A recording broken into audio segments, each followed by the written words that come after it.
Line আশরাকতা লায়াহবাতান্না আমালুকা ওয়া লাতাকুনান্না মিনাল খাসিরিন। আর যদি তোমরা শিরক করো, লায়াহবাতান্না আমালুকা, অবশ্যই তোমাদের আমলগুলোকে নষ্ট করে দেওয়া হবে। লানাকুনান্না মিনাল খাসিরিন, আর তোমরা ক্ষতিগ্রস্তদের অন্তর্ভুক্ত হয়ে যাবে। বলুন নাউযুবিল্লাহ। এজন্য হযরতে লুকমান আলাইহিস সালাতু ওয়াস সালাম তার সন্তানকে নসিহত করলেন। তিনি তার সন্তানকে বললেন, ও আমার কলিজার টুকরা সন্তান, ইয়া বুনাইয়া লা তুশরিক বিল্লাহ ইন্নাশ শিরকা লাযুলমুন আযীম। হে কলিজার টুকরা সন্তান, লা তুশরিক বিল্লাহ, আল্লাহর সাথে শিরক করো না। ইন্নাশ শিরকা লাযুলমুন আযীম, কারণ শিরক হচ্ছে একটি মারাত্মক বড় ধরনের জুলুম, বড় ধরনের অপরাধ। এটা একটি কবিরা গুনাহ। 2 নাম্বার কবিরা গুনাহ হলো হিংসা করা।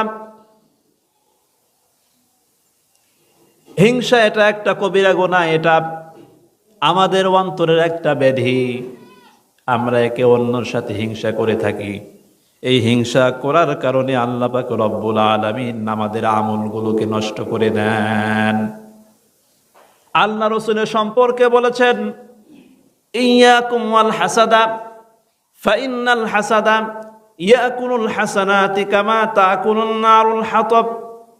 তোমরা হিংসা থেকে দূরে থাকো, একে অপরের সাথে হিংসা করো না। হিংসা করলে তোমাদের আমলগুলোকে জ্বালিয়ে পুড়িয়ে ছারখার করে দেওয়া হয়। যেমন করে শুকনো খড়ি, শুকনো কোনো কাঠক্ষেপ জ্বলন্ত আগুনের ভিতরে যখন ছুঁড়ে দেওয়া হয়, ফেলে দেওয়া হয়, যেমন করে ওই উত্তপ্ত আগুন ওই সমস্ত খড়িগুলোকে পুড়ে পুড়ে ছারখার করে দেয়।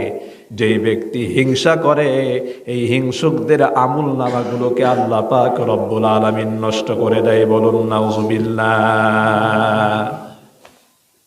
এটা একটা বড় ধরনের কবিরা গুনাহ।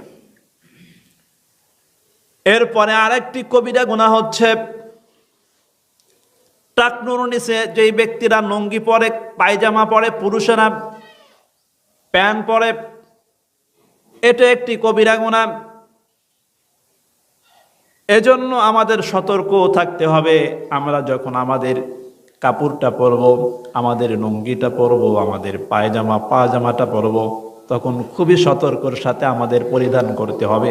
কারণ টাকনুর নিচে যে অংশটা চলে যায়, ওইটা হচ্ছে একটা বড় ধরনের কবিরা গুনাহ। বলুন না নাউযুবিল্লাহ। এই কবিরা গুনাহগুলোকে আমাদের কি করতে হবে? ছেড়ে দিতে হবে। 4 নাম্বার হলো মাতা পিতার অবাধ্য হওয়া। যদি কোনো সন্তান তার মাতা পিতার অবাধ্য হয়ে যায়, তাহলে এটা একটা বড় ধরনের কবিরা গুনাহ। আল্লাহ পাক রব্বুল আলামিন নের রাসূল বলেছেন, নিদার রব্বি নিদার ওয়ালিদাইন। আল্লাহর সন্তুষ্টি, মাতা পিতার সন্তুষ্টির ভিতরে যে সন্তান তার মাকে খুশি করতে পারলো, তার পিতাকে খুশি করতে পারলো, আল্লাহ পাক রব্বুল আলামিন তার প্রতি খুশি হয়ে যায়। সুবহানাল্লাহ বলেন।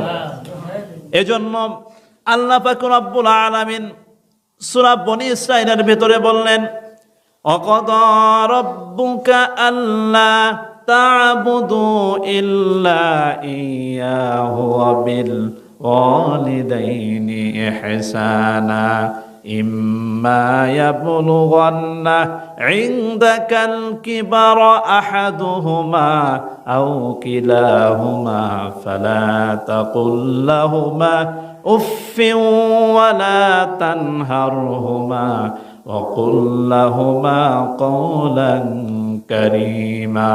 জোরে বলুন আল্লাহু আকবার। তোমাদের উপরে বিধান চালু হয়ে গেছে, ফরজ করে দেওয়া হয়েছে, একমাত্র আল্লাহর ইবাদত করো।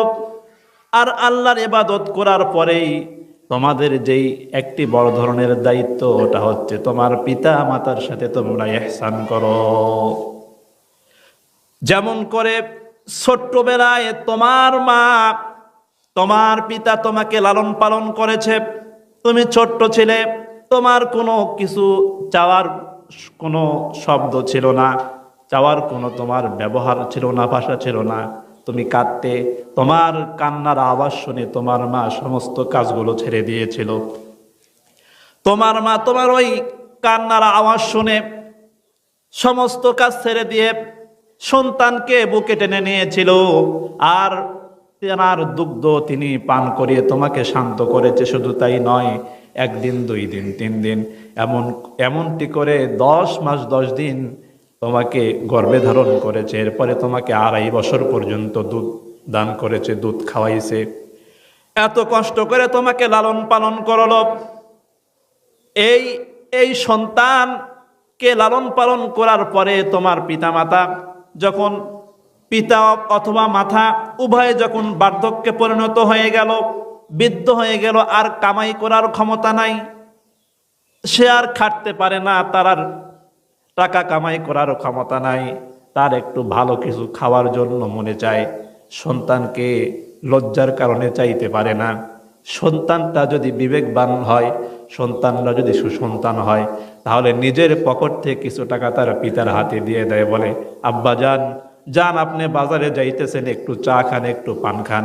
এমন করে যদি কোনো সন্তান তার পিতাকে খুশি করতে পারে, আল্লাহর কসম করে বলতেছি, আমার আল্লাহ পাক রব্বুল আলামিন আপনার উপর খুশি হয়ে যায়। বলুন সুবহানাল্লাহ।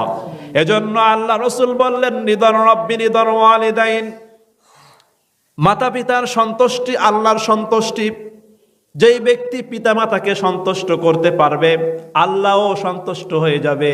ওয়াসাকাতুর রব্বি ওয়াসাকাতুর ওয়ালিদাইন।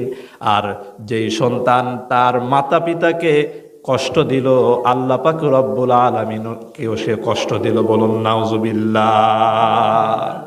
আমাদের পৃথিবীর বুকে আসার অন্যতম মাধ্যম হচ্ছে আমাদের পিতামাতার মাধ্যমেই কিন্তু আমরা পৃথিবীর বুকে এসেছি। এজন্য 4 নম্বর কবিরা গুনাহ হচ্ছে মাতা পিতার অবাধ্য সন্তান হওয়া। কোনো সময় কোনো ক্ষেত্রেই আমাদের ভুলে গেলে চলবে না যে পিতামাতার মাধ্যমেই আমরা পৃথিবীর আলো দেখেছি। তারা আমাদের 1 দিন, 2 দিন, 3 দিন করে তিল তিল করে আমাদেরকে তিনারা বড় করেছেন, আমাদেরকে তিনারা খরচ দিয়েছেন, টাকা পয়সা দিয়েছেন, খাবার দিয়েছেন, নিজে না খেয়ে ভালো ভালো পোশাকগুলো আমাদেরকে দিয়েছেন। দেখেন অনেক পিতারা কত কষ্ট করে। পিতা হলে এটা বোঝা যায় যে নিজে ভালো কোনো পোশাক নেয় না, কিন্তু ঈদের দিন যখন চলে আসে তখন পিতা নিজে কোনো পোশাক না নিতে পারলেও সন্তানকে পোশাক দেয়, দিয়ে সন্তানকে খুশি করে, ঠিক না? এমন করে আমরা আমাদের সন্তানকে আমরা খুশি করছি।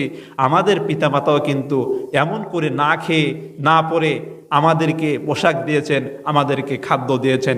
এই কথাগুলো কখনো আমাদের ভুলে গেলে চলবে না। এজন্য এই কবিরা গুনাহগুলোকে আমাদের বর্জন করতে হবে। এরপরে আর একটি বড় ধরনের কবিরা গুনাহ হচ্ছে, আল্লাহ রাসূল সাল্লাল্লাহু আলাইহি ওয়াসাল্লাম বলেছেন, আত্মীয়তা ছিন্ন করা যাবে না। আত্মীয়তা ছিন্নকারী, ভাই বোনের ভিতরে সম্পর্ক চলে না, কথা চলে না। বছরে এমনও দিন যায় যে বছরে একদিনও বোনটাকে নিয়ে এসে ভাই খাওয়ায় না, এমন ভাই বোনের সম্পর্ক আছে। এবং বোনকে সম্পত্তি থেকে বঞ্চিত করা হয়। অধিকাংশ ভাই বর্তমান সময়ে তারা দেখা যাচ্ছে যে সম্পদগুলো তারা নিজেরা নিয়ে নিচ্ছে, কিন্তু বোনটাকে ভালো সম্পদ দিচ্ছে না, এবং অনেক বোনকে সম্পত্তি থেকে বঞ্চিত করছে। এই বঞ্চিত করার কারণে আল্লাহ পাক রব্বুল আলামিন যেই বিধান, এই বিধানটাকে লঙ্ঘন করা হচ্ছে, একটা কবিরা গুনাহ করা হচ্ছে, ওয়ারিশকে ফাঁকি দেওয়া হচ্ছে। এটা তো হচ্ছে মাঝখান থেকে ভাই বোনের ভিতরে সম্পর্কটাও নষ্ট হয়ে যাচ্ছে। এই যে 2 ধরনের গুনাহ হচ্ছে, এই গুনাহগুলোকে বর্জন করতে হবে। একে অপরের সাথে কথা বলতে হবে। কথা যদি নাও বলা হয় তবুও আপাতত দেখা সাক্ষাৎ হলে একে অপরকে সালাম দিবে। আর এই দুই ব্যক্তির ব্যাপারে হুজুর সাল্লাল্লাহু আলাইহি ওয়াসাল্লাম বলেছেন যে এই দুই ব্যক্তির ভিতরে ওই ব্যক্তি উত্তম যে আগে সালাম দিয়ে আগে কথা বলে, আগে মাফ চায়। বলুন সুবহানাল্লাহি বিহামদি। এ ধরনের অনেকগুলো কবিরা গুনাহ আছে। এই কবিরা গুনাহগুলোকে আমাদের বর্জন করতে হবে, কবিরা গুনাহগুলোকে ছেড়ে দিতে হবে। এরপরে আরেকটি কবিরা গুনার কথা বলা হচ্ছে জাদু করা। কি করা? জাদু করা। এটাও একটা কবিরা গুনাহ। কোনো ব্যক্তি কোনো মানুষকে যদি জাদু করে, মন্ত্র করে মেরে ফেলার জন্য, অসুস্থ করে দেওয়ার জন্য, টাকা পয়সা ব্যয় করার জন্য, এটা কিন্তু জাদুর বিদ্যা এখন আছে নাকি? আছে না? এই সমস্ত কবিরা অনেকগুলো গুনাহ আছে। এই গুনাহগুলো যদি আমরা ছেড়ে চলতে পারি তাহলে আল্লাহ তাআলা আমাদের দুইটা পুরস্কার দিবেন। কয়টা পুরস্কার দিবেন? দুইটা পুরস্কার দিবেন। আল্লাহ বলছেন, ইন তাজতানিবু কাবাইরা মা তুনহাউনা আনহু নুকাফির আনকুম সাইয়্যাতিকুম ওয়া নুদখিলকুম মুদখালান কারীমা। জোরে বলুন আল্লাহু আকবার। ইন তাজতানিবু কাবাইরা, যদি তোমরা বড় বড় গুনাহগুলোকে বর্জন করতে পারো, ছেড়ে দিতে পারো, কবিরা গুনাহগুলোকে ছেড়ে দাও, তাহলে নুকাফির আনকুম সাইয়্যাতিকুম, তাহলে তোমাদের গুনাহগুলোকে আল্লাহ তাআলা কাফফারা করে দেবেন, মানে মাফ করে দেবেন। তোমাদের ছোট ছোট গুনাহগুলোকে আল্লাহ তাআলা মাফ করে দিবেন। কবিরা গুনাহগুলো তোমরা ছেড়ে দাও, তাহলে তোমাদের ছোট ছোট গুনাহগুলোকে আল্লাহ তাআলা মাফ করে দিবেন। অনুদখিলকুম মুদখালান কারীমা, আর তোমাদেরকে সম্মানজনক স্থানে আল্লাহ তাআলা প্রবেশ করাবেন, জান্নাতে। সুবহানাল্লাহ। বড় গুনাহ মাফ পাওয়ার জন্য আমাদের তওবা ছাড়া কোনো উপায় নেই। এজন্য আল্লাহ রাসূল বলেছেন, আত-তাইবু মিনাজ যামবি কামান লা যামবা লাহু। যখন কোনো ব্যক্তি তওবা করে, ওই ব্যক্তি ওই সন্তানের মতো হয়ে যায় যেই সন্তান ভূমিষ্ঠ হয়েছে, ভূমিষ্ঠ হয়ে দুগ্ধ পান করতে করতে মায়ের বুকের উপরে ঘুমিয়ে যায়, সবেমাত্র পৃথিবীর বুকে জন্মগ্রহণ করে। ওই ব্যক্তির যেমন কোনো গুনাহ থাকে না, তওবাকারী যখন কোনো ব্যক্তি তওবা করে তার এমন কোনো আর গুনাহ থাকে না। বলুন সুবহানাল্লাহি বিহামদিহি।